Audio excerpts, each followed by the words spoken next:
As we've mentioned earlier, Paul, that it's being an unregulated industry, and we kind of touched on it that you get different installations, but kind of elaborate on how you can get different siding installations for the same type of project from different companies.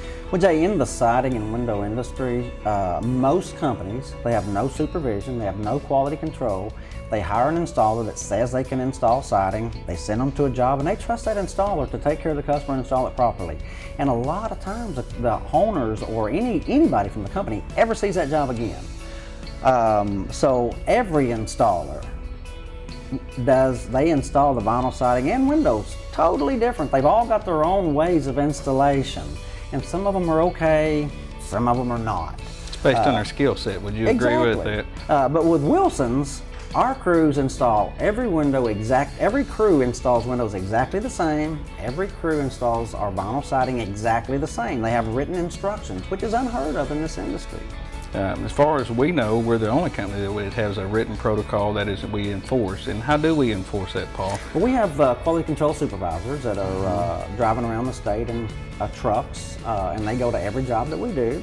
And they try to show up at the beginning of the job to make sure that there's no confusion or misunderstandings when we start, make sure we got all the product and material that we need on the job to finish it.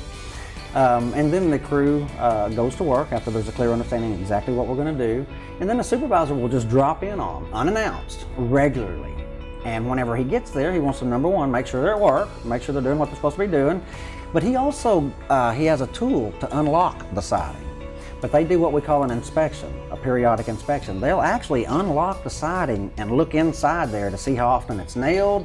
They inspect the insulation cracks. I mean, they do a full-blown inspection every time they go to the job site. So if we got a crew out there that's not doing what they're supposed to do, we can catch them early on before it gets too far.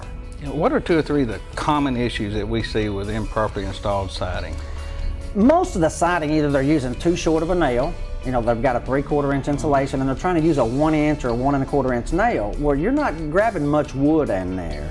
Another problem is, you know, you're supposed to nail, I think the manufacturing specs are 24 inches apart. Well, Wilson's protocol is 18 inches apart. And it's very common for the industry to be nailing them 4 and 5 feet apart.